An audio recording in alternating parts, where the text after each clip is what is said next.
if you have any questions, post them in here now so I can ask them, but that's really it. All right. What do you think? Who has questions? Anybody? Anything? Final moments. How many people per unit for feasibility study? What software do you use? Driving for storage, explain. Who will buy if you don't? The DMV is very expensive. Areas, the Dallas, is that Dallas? What's DMV? I asked tons of questions. Can you clarify the best way to look for them? Can you talk about valuations? How to, now I'm going to do another webinar on how to do deal analysis on a storage facility. I think that's like, I don't know if it's like next week or the week after. It's like a couple of weeks. So highly recommend that you're following me so that you can get all of my my updates, or get on my email list. If you've not, if you sign up for the free trainings, then you'll be on my email list and you'll see anything free that I do. Okay. So I will do a webinar on deal analysis, I think in the next couple of weeks or so. All right. So we're not doing deal analysis right now. Essentially, we're focusing on my 3-step process. All right. So I'm not going to get into any of that. What else? Yeah, the Washington, D.C. market area, that is like that's like a very expensive area. So you're going to have to go out. I have a couple of students in that area, and actually one of my students got one under contract, and I think it was like in Pennsylvania or something like this. All right. So you're going to have to go out for that. Okay. And then what else? Okay, so what other questions? I'm not going to get into like inspection. There's nothing, we don't look for anything for, I mean, inspections for storage facilities. I mean, you just look at them. I mean, essentially look at the roof. I mean, there's not a lot to look at for inspections, honestly. College towns are, I mean, I say a population 5,000 to 20,000. Okay, stick in that for now and try those and see what you can find that's going to fit into your cost. Okay. All right.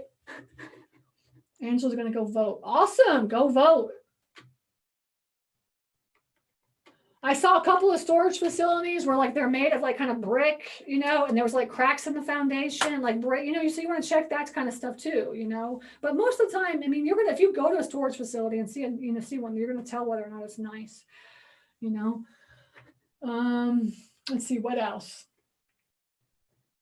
If you wholesale, the buyers are going to be people like me that want to buy storage facilities.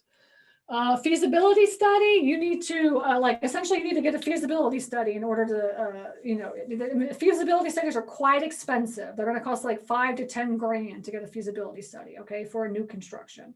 Highly recommend if you want a feasibility study, just like, go into like the Facebook group and say, hey, I need a feasibility study. Who do you recommend? Okay. I do look at facilities in Florida. I have looked at facility in Florida, but I'm sticking into Georgia. I want to be the queen of storage facilities in Georgia. Okay, that's what I want to be. Okay, who else?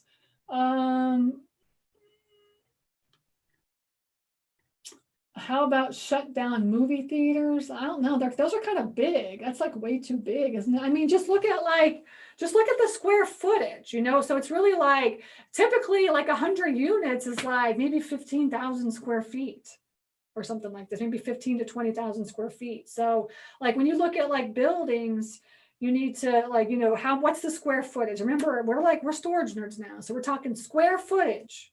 You don't need, movie theaters are usually huge. Like you don't need like huge, big square footage, right? You need like, you need maybe like, now if you get like 50,000 square feet, I mean, that's like a couple hundred storage facilities, storage units, that's a lot. That's a big one. All right. How do you improve a storage facility upon buying it? You got to raise the rents. You raise the rents if you can. That's a good question. Raise the rents if you can. And, value add, like adding more of units. All right. And then like, if it's not, maybe like if it's like not paved, like, cause we have one facility where it's like, we're going to pave it. It's like a gravel, but it's kind of like old gravel and stuff. So we're just going to pave the thing, make it look nice. And that's going to, it's going to cost us quite a bit of money to do that, but it's going to add a lot of money value.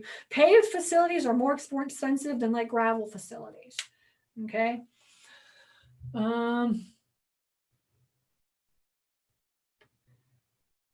Divide the total amount of square footage of the town. That's why you have to find the hidden markets, right? So people are sitting there and they're going on Google listings and calculating all the total square footage of all the facilities, but they're not finding the hidden markets. Once you find the hidden storage facilities, total all the square footage of the storage facility and divide that into the population, and it should be between 6 and 8. Okay, that's a good round number for you. Okay. And you do with storage facilities, Frank, you do cost segregation. Cost segregation is the best way to maximize your taxes in the storage facility world. Okay. There's a lot of storage facilities in a 20,000 population city. There's a lot. I mean, actually, I live in like a town of like 5,000, and there's like 20 facilities here. Now, and they're all full. It's like the weirdest thing. So there's like, that's why I said you gotta play around with the population. I'm saying population, square footage, huge to understand and correlate in the self-storage world. Okay.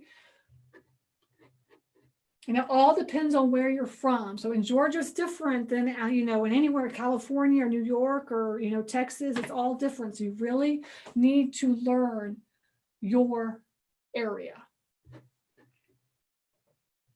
It's not about the maximum number of units to look for. It's about how much money do you have? And if you don't have any money, what do you think you can raise? All right. That's what you should be thinking about when looking for storage facilities. Now, what happens when you get out and start looking for storage facilities, you're going to, if you don't think that you can raise enough money or get a loan for this one, well, all you need to do is wholesale that. Okay? Wholesale it. All right. So don't put something away. Now, and I focus on $1 million or less storage facilities. Now, when you get above $1 million to wholesale something, it gets a little harder to wholesale that. Okay. Just so you know. So that's why I said focus on secondary, tertiary markets, and $1 million or less, you can easily wholesale those storage facilities.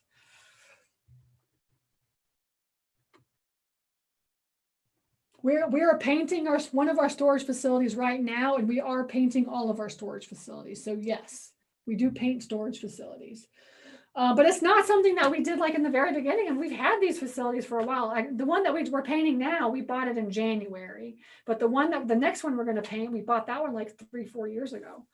So this is not this is not something that you have to do right away. But it's I want to improve it. You improve it, right? It is not difficult to get an SBA loan. If you have enough money to put down and a credit, you have to have a good credit score. I think it's around 620 or 640 or something like this. If you have a good, a halfway decent credit score and you have money to put down, pretty easy to get and it's a good deal, pretty easy to get a loan from SBA. Okay. Yes, exactly. You got it. Depreciate them and then do cost segregation. You got it. Y'all are getting it. I love it. The 6 to 8 number was total square footage of your town or area divided by population of that area. Should be between 6 and 8. What is the equation with population square footage? You got it. Total square footage of the town divided by the population. But honestly, I know everybody wants to know this formula. I get that. But like I said, I live in a town of 5,000 and there's 20 storage facilities and they are all full. So that does not work with us. Okay? It doesn't work. A lot of times, I'm going to say most of the time, especially the tertiary markets, this doesn't work. Okay. Now I did look at a facility, there was a town of I think 1,200. There's one facility, 50 units. Then I took a look at it and I was just the town was really run down. It was really run down. And I would have bought the facility because I actually bought a facility 50 units or 54 units or 59 or 60. I can't remember what it was, but essentially there's only 250 people and it's 80% full. Okay. So I'm telling you this, if you learn how to, actually, I didn't put this down. I forgot to put number 4. Number 4 is marketing. That's number 4. You have to learn how to market to get tenants. All right. So this means that you have to learn SEO, Facebook ads, Google AdWords. You got to learn how to market to get tenants, because the way that people find storage facilities, they go on just Google, like where's like store, or they're driving by. So you have a big sign in the wall. So if you're like a little tiny town, right? Like, you know, you have a big sign with the phone number and you're good. Right. I looked at a town that was like maybe 3,000-4,000 people. I mean, he doesn't do any marketing except for he just like, you know, has a big sign. All right. And he's 100% full. Right. But like, you know, when you start getting like, you know, 10,000 people, 20,000, like you need to learn how to market your facilities. Okay.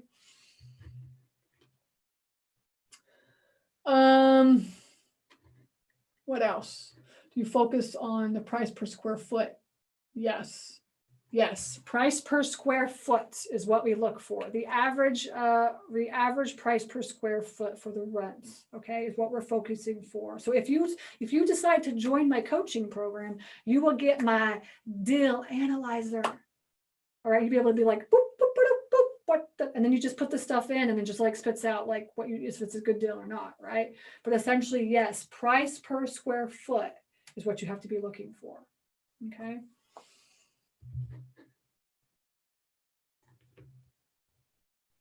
What is the most amount banks want to stay under for a loan? No, banks want the bigger the better. The bigger the better. All right. They like, you know, they'll do a small loan, but they make more money on bigger deals. Right. I talked to a hard money, like we had like we have our coaching calls, and every coaching call for the group, we have a lender coming on, because everybody's always worried about the money. And actually the money is the easiest part, honestly. Finding them is hard, and then like running them is hard, right? The money is the easiest part, because everybody wants to lend on storage facilities. If you have a good deal, it's good, right? Now, unless you're, you know, you try to find private lenders for mismanaged facilities, and you have to go out and find those, and that's kind of hard. But anyways, like I brought one hard money lender on last Tuesday, and he was like, no, like he's like, we'll go up to $30 million. And they'll start at 100,000 and go to $30 million, right? So I mean, like, now lenders, they love storage facilities. When do you get a property management company? Like at the point where you don't want to be doing it anymore. So for us, it was like almost immediately, because we don't want to be doing it. Like I set my business up so that it could be this is passive income. Right. So we got our property management, or like we got our office manager and property managers like pretty quickly. Okay. Now the property manager, like for one company, like a boots on the ground person, I mean, he goes like for one place, it only costs like a couple $100 a month. I mean, it's not that big of a deal. You just take that couple $100, you know, take that time away from you and just pay somebody else to do that. Usually it's like a lawn guy, like your lawn guy that's mowing your lawn. He'll come over and he'll do overlocks and clean up the trash and all this kind of stuff is what he'll do. And he'll just pay him like a couple $100 a month. It's not a big deal.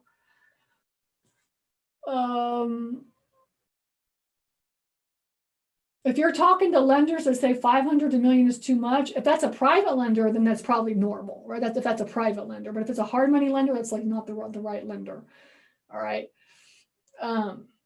Is there a specific percent like residential or industry standard? No idea what you're saying, Frank. So, okay, cool. What else? Okay, I think that's good. Okay, so I answered a lot of questions. I gave y'all my 3-step process. I'm here for you guys. Sign up for the free trainings. And then if you're interested in the coaching, then just go to storagenerds.com. Okay, and come and talk to me, and we'll figure out if it's a good fit for you. Okay. All right, cool. I think we're done. All right. Thank you for showing. Thank you for coming and hanging out with me. Okay. All right. Take care. I'll see you at the next one.